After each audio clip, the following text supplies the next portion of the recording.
Hey everybody, today I'm here with a top 10 song list. We're doing Creedence Clearwater Revival, and I've got a guest. He's got a new channel on YouTube, AYBL Maine. His name's Brian. So I want to welcome him to the show. Brian and I have been online friends for over a year. We're both members and followers and subscribers to Reactions to the Classic, another channel that everybody should be aware of. If you're not, please, I encourage you to join their fun time. It's run by Sean and Trey Holmes. They're out of Texas, a father and son team. They do an incredible amount of work of lists, reactions, album reactions. Just they kick out 85 posts a month, so they're really getting a lot of work done, and they put in the time. And they would appreciate if you subscribe to their channel. Same with Brian. Brian recently started his own channel. AYBL Maine, again, is the name of it. And he posted his first video was an REM top 10. He also joined my contest, which was awesome.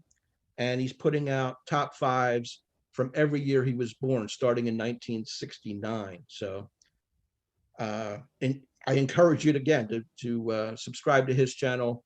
He's outstanding at what he does, and he knows a lot about music. He's about 12 years younger than myself, so he's more into the modern stuff than I am, but still, he's willing to take a shot and listen to the oldies and has an opinion on them too. So give him a shot.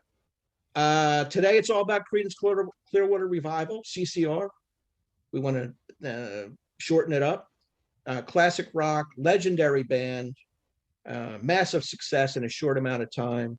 From 68 to 72, they put out 7 albums, 29 singles, a lot of them in the top 10.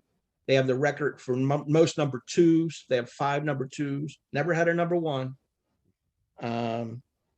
Just amazing. The members of the band are 2 brothers, John Fogerty, who's the main songwriter and lead vocalist and guitar player, his brother Tom, rhythm guitar, Stu Cook, on bass, and Doug Clifford on drums. So that's the heart of Creedence. They are from El Cerrito, California. At least that's where they formed. But they sing along a lot about the South, and their music is termed swamp rock. It's got a lot of blues in it, especially in those early albums before they went to more of a poppy sound or a top 40 sound. There's a lot of psychedelia in some of these tunes as well, Southern rock, but it's just all around classic rock and roll music as far as I'm concerned, and it's fantastic. It's American music, no doubt about it. A lot of influence of Americana, roots rock. So there were so many great songs to choose from here, and narrowing this down to 10. My omissions and honorable mentions are probably as strong as my top 10 list, to be honest with you. Anyway, welcome, Brian. Thank you very much for joining me. And hey, tell me a little bit about Creedence and in your musical history. Well, obviously, you've dived into them a lot longer than I have. But I mean, I'm from southwestern Virginia. I grew up in Virginia in the Blue Ridge Mountains, so I can't lie and say that I've never heard Creedence Clearwater Revival. I've gone to enough parties and tailgate events, and even when I was in the military, you're going to run across a few get-togethers in which Creedence is going to be played and everything. Oh, yeah. But this was probably in the last year was the only time that I've sat down and actually listened to the 7 albums that they did put out in whole. So, I mean, basically before that, if it wasn't on Chronicle, I probably wasn't aware of the song. I'm kind of the same way. Yeah, so it was really neat to kind of sit down and listen to them. Yeah. And not even, and then at the same time, I didn't even realize that they were from California. I honestly thought that they were a band probably from Louisiana or Arkansas. They give off that vibe, yeah. Yeah, it just kind of sounded like that. And you kind of read up a little bit that this is swamp rock and the country rock and that roots rock kind of feel and stuff. Yep. It made a lot of sense that they kind of went that route, and a lot of their songs are just right into that general area there and that feel. So I enjoyed them very much. Probably the one big thing that stood out to me immediately when I ran that discography was those 3 albums, those 3 really good albums in 1 year. Yep. If you add that together, that's probably over 90 minutes of really great music Right. that I was just highly impressed with. And that's, Yeah. that's an accomplishment all of it in and of itself. So, Yeah, I agree. I listened to those 3 today, as a matter of fact, to prepare for the show. And it's phenomenal that they were able to do that all in 1 year, you know? yeah, Great. just great Anyway, stuff. that's it. That's a good beginning. I want to, as my guest, you're going to kick it off. Top 10 list. What do you have at number 10? Okay, what I got at number 10, I didn't set out to do this, but I actually ended up having at least a song from every album. That's cool. And it kind of bounced a little around a little bit, but ultimately this one did land at number 10. It's from Mardi Gras, Someday Never Comes. I really liked you spoke about the Americana. This song kind of reminded me of American Romanticism writers, and people like Norman MacLean and stuff. And because the overall message of the song is this insinuation that in time you're going to get wisdom about the actions that your parents took in the past. Okay. And as you know, I mean, we're older guys, that may not necessarily ever come true, but the song itself has that sentimental value about it that I really liked. And that's why it landed at my number 10 spot. I know the band was in turmoil during that particular time. Their last album. Yeah. I think they sensed the end was coming, and this song kind of like feels like that swan song that may have actually been, perfect for that album. It's a great choice, because I actually wanted to get that song in, and the last minute I flipped it out for something else. But it's a fantastic song. I love it. It's probably the highlight, or it is the highlight of that album, as far as I'm concerned. So that's good. My number 10 is a cover. It's the only cover that I have in this list here, and that's called "I Put a Spell on You," which was the original was the 1956 Screamin' Jay Hawkins song, which you hear in a lot of movies and stuff. It's on soundtracks. They played it at Woodstock Live. Even though they didn't make the film Woodstock, they were there. And some of the deleted scenes, if you get the Woodstock package with all the extended footage, you'll see Creedence in there. It starts out with the drums like, I put a spell on you. It's just a great beginning. It's the first song on their first album. So it's one of the reasons I put it in. It lays the groundwork for the song, for the sound that they're known for, even though it's a cover. And I think they did that on purpose. It's got killer guitar solos in there by John, and it's a scorcher. It really is. So that's my number 10. Yeah, I mean, my only cover. Yeah, that song was like one of those ones, and when I dwindled it down, I was like, oh, I can't believe I got to leave this off. But I mean, it just missed my top 10. Yeah, I have 3 covers that I was going back and forth between. What do I have? Midnight Special and not Midnight Special, was it? Yeah, Midnight Special and Susie Q. I love them all, but that was the one that made the cut. Okay. So number 9. Number 9. It's funny how these styles are so different. I got Looking Out My Back Door, Cosmos Factory. Yep. And I like it because I'm a huge fan of Buck Owens and Dwight Yoakam, that Bakersfield country sound. Yeah. Because I always liked that country sound better than the Nashville flavored country sound. Oh, really? Okay. Just not really big into the Nashville stuff. But then this song has that exact Bakersfield sound. I think he even mentions Buck Owens in the lyrics. He does. If I remember, I think I listened to it twice, and he actually mentions Buck Owens in it. And yes, he does. There's just something about the quality of the song that I just really like. And it's just a fun song. It is a fun song. Yeah, it is a fun song to play. And it's, there's not a whole lot to any type of in-depth portion of the lyrics, but it's just a fun song to play. And I liked it. I like the sound. I like it a lot too. It's got the tambourines and elephants playing in the band, and they use that song in The Big Lebowski. I don't know if you remember it. Yeah, it's in the movie. Oh well, but I don't even remember where that was played. Then I have to watch The Big Lebowski again. He's actually playing it in the car smoking a joint, I think. That But would make a lot of sense then. yeah, Yeah. he hates the Eagles, but he loves CCR, which He is loves CCR. Oh, my number 9 is my only deep cut. The rest of from here on out, it's going to be hit singles or familiar songs. But number 9 is Ramble Tamble. Tamble Tamble. Ramble Tamble is the opening track off of Cosmo's Factory, which is my favorite Creedence album from 1970. And this really shows off the great guitar work of John Fogerty. He's known as a songwriter first and foremost, and the lead singer, but he can really play the guitar.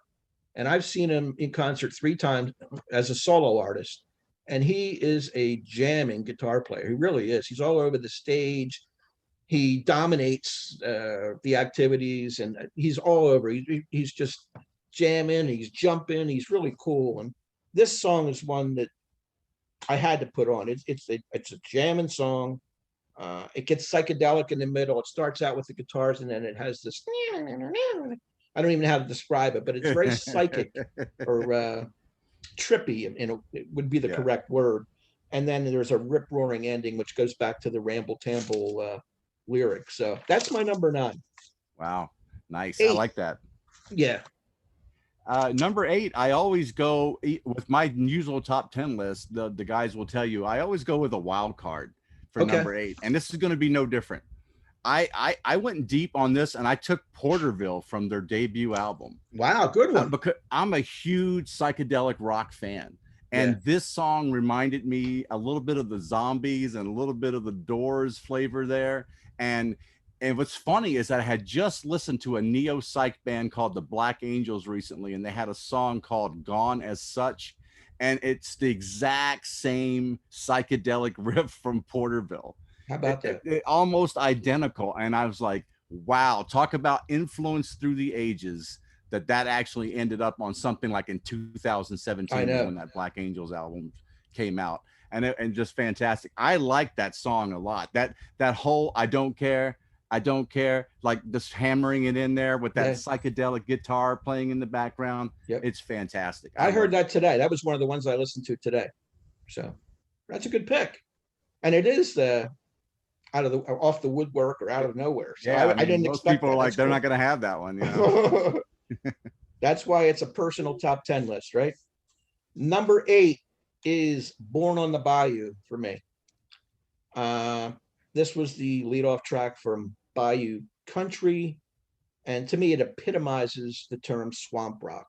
You can picture, almost feel the humidity and the swampy nature of the song, the hanging trees. It takes you to a specific place.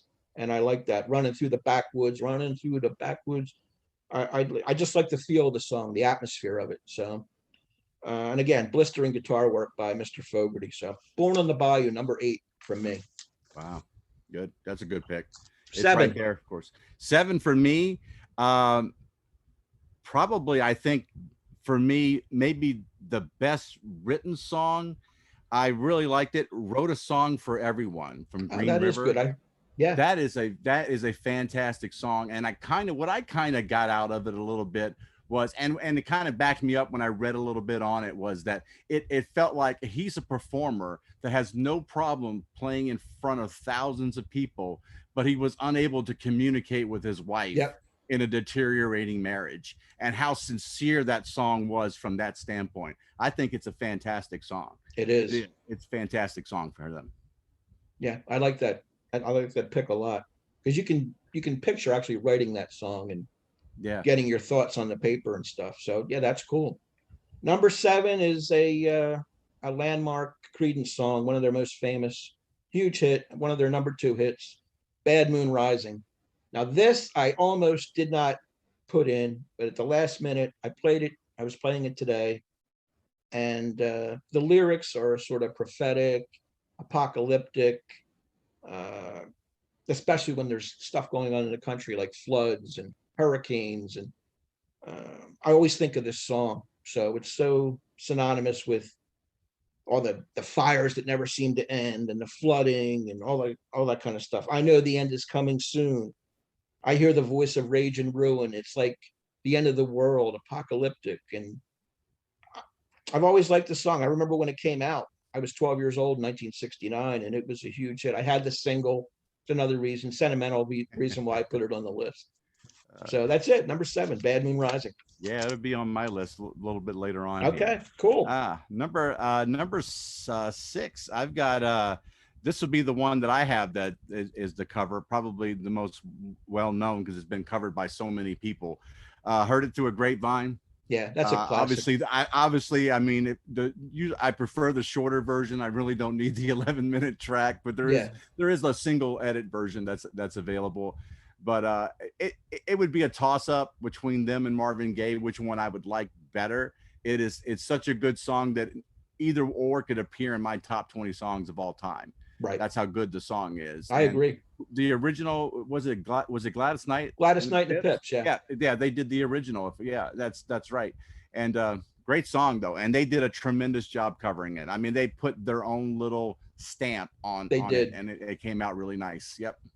That's a great pick because that was the other cover I was thinking of earlier. It wasn't Midnight Special. It was Heard It Through the Grapevine. I actually prefer the Marvin Gaye song or interpretation of it, but this is just incredible the way CCR does make it their own style. It's a great pick. I wish I would have picked it now. My number 6 is Have You Ever Seen the Rain? This one is I was reading up on this myself today, and it's about fading idealism of the 1960s, the aftermath of all the events that went down, Kent State, Altamont, the Vietnam War, of course. Fogerty has said it was about the tensions within the band, so he disagreed. It's not really about those events. It's about what was going on in the band and the imminent breakup. They had all this fame and fortune, the guys in the band, but they still weren't happy. And Have You Ever Seen the Rain? Evidently was about that. And I never knew that till today. Wow. I thought it was about the end of the 60s, like I said, all the events, and it was just like looking for a brighter day and that type of thing. But yeah, that's a fantastic song. Yeah, it is a great song. It's always been a favorite of mine too, so had to include it. Yeah, perfect. All right, we're in the top 5, man. Wow. This one here, this song, totally unlike anything that I've heard by them ever, and really, I didn't hear this song until probably when we ran this discography. So I don't remember the song at all. Effigy. It's unlike anything. It's very dark tonally. It is. It's supposed to be about the whole Nixon administration debacle. They even like some of the lyrics in there actually speak to the silent majority, which of course Nixon claims that he was elected by. So I'm thinking I grew up in a big city of Alexandria, Virginia, in my early years, and even when I was just a few years old, 3 and 4 and 5 years old, I can still remember the tensions in that city because it's a city just right outside Washington, D.C. Right. And the tensions were high all the time. And so this song reminds me of my time growing up in Alexandria, how bad it was on Glebe Road, where I grew up in the projects. It was bad. How about a great song?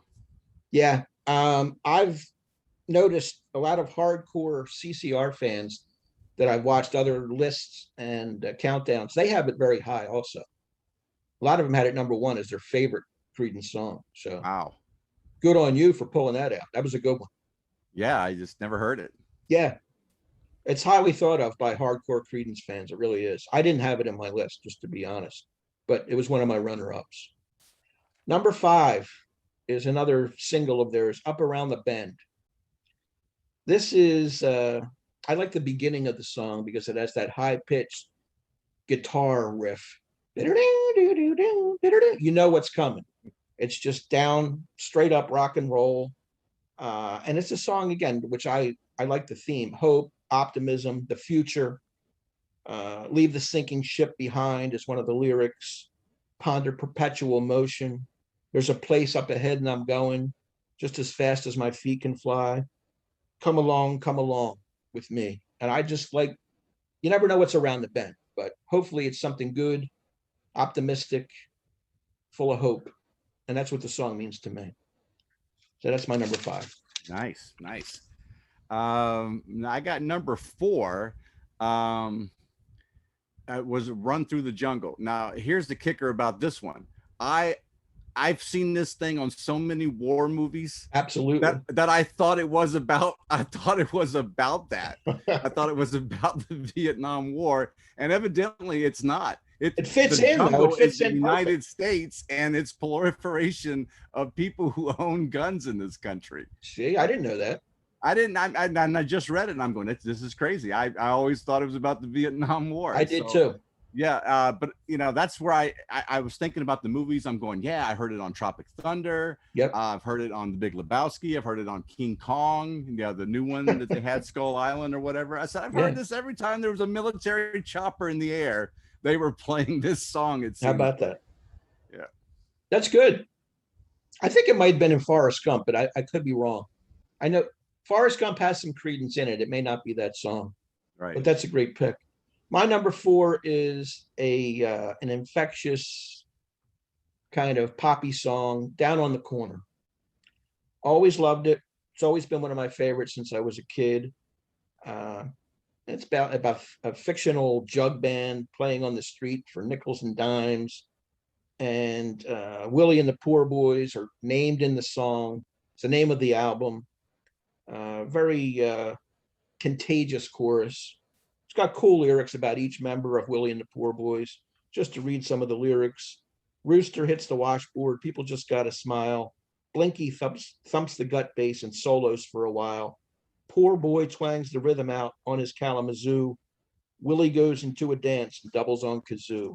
Down on the corner out in the street, Willie and the Poor Boys are playing Ring a Nickel, Tap Your Feet. I love that song. Yeah.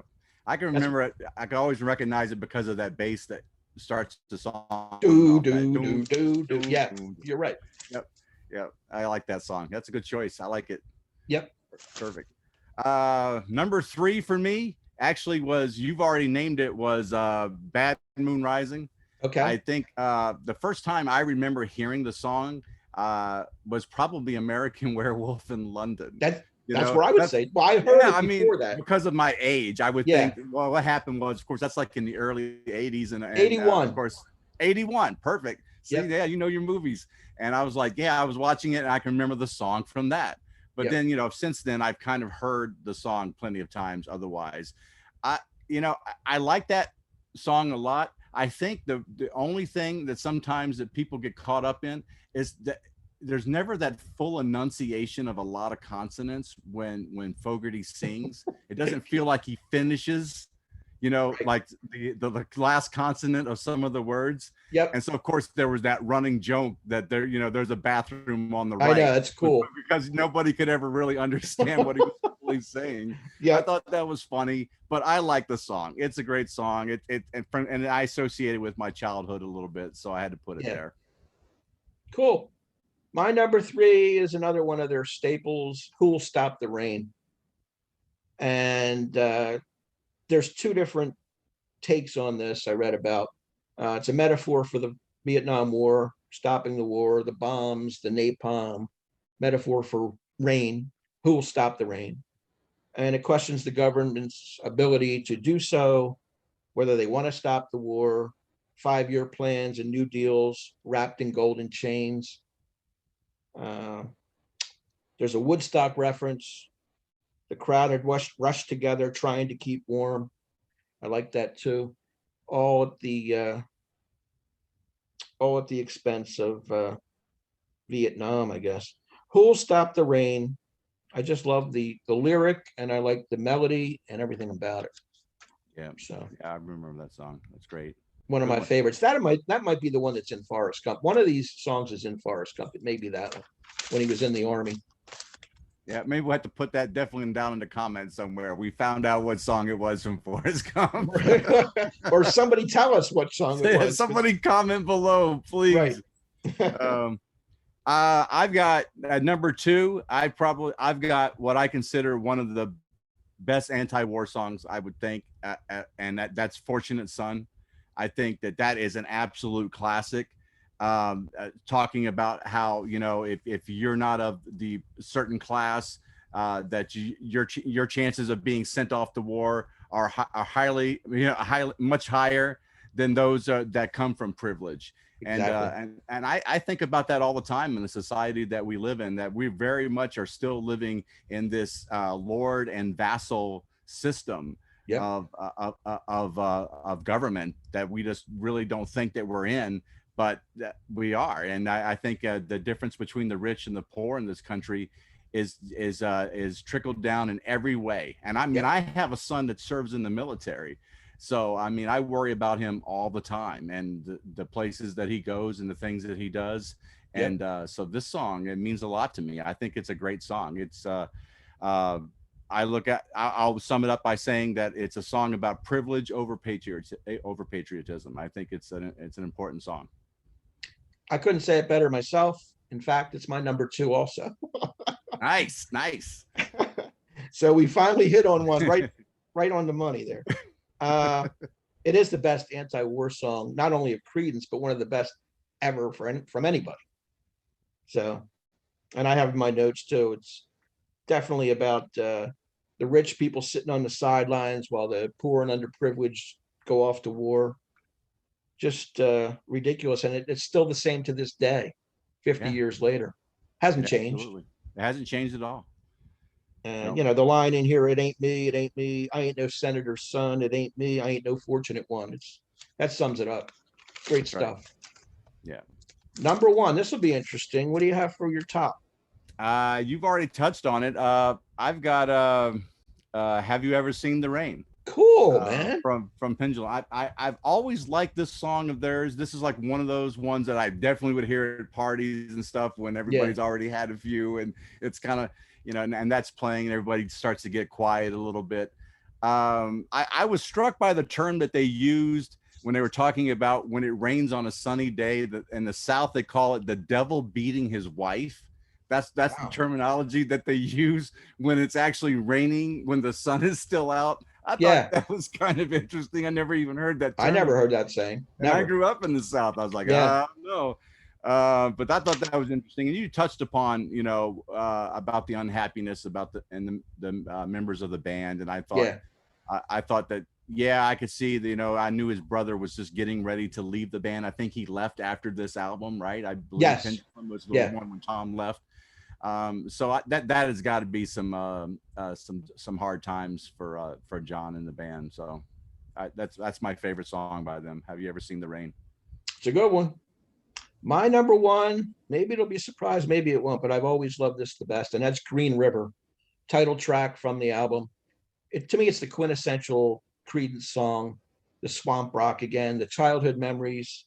I like the imagery, the bullfrog, the catfish, the dragonfly he talks about in the song, picking up a flat rock and skipping it across Green River, dipping feet down the shallow water, walking along the road at night, barefoot girl dancing in the moonlight. I just love all those images, and a great song, Green River. So that's my number one. Nice. What did you? What were some of your last dudes out that didn't quite make it? All right, let me look at my ones. I like the song Lodi. Someday Never Comes is another one that I wanted to get in there. Really, really bad. Traveling Band, which is an up-tempo tune. Looking Out My Back Door. Proud Mary, an all-time great song, but it's just not going to make my list. Run Through the Jungle I had here. Hurry Through the Grapevine. Effigy. Susie Q. Midnight Special. There's so many. Wow, it's crazy, isn't it? I Put a Spell on You was my last man out, and I had Down on the Corner and Proud Mary, and then Born on the Bayou. I think the last thing that kept it out for me was I just couldn't get past the total irony of a guy from Berkeley, California, singing that he was born on the bayou. You know, I thought about that. I don't think I can overlook that, but you know, but that's the only reason I think. I thought about that myself when I was writing my notes, and noting that they were from El Cerrito, California, and I was born on the Bayou. He's writing it in his lyrics. Like, were you really? You were born on the Bayou? Well, they have one Yeah. in California I don't know about, you know? Yeah, that's It's exactly crazy. right. That's the thing I'm going, I don't think I can overlook that. But it works as a song to me, even though the history tells you that it's not based in fact, you know? Anyway, I think we did well. It's a cool list. I enjoyed doing it. A lot of fun. Yeah. Love to do it again. Anyway, thank you very much for watching, everybody out there. I want to thank Brian. Remember the channel AYBL Maine. Check him out. Subscribe. Give him some likes. He deserves it. And we hope to do more of these in the future. We have to come up with another plan. Anyway, Sounds good take to me. care, everybody. Enjoyed it. Until we see you next time, take it easy.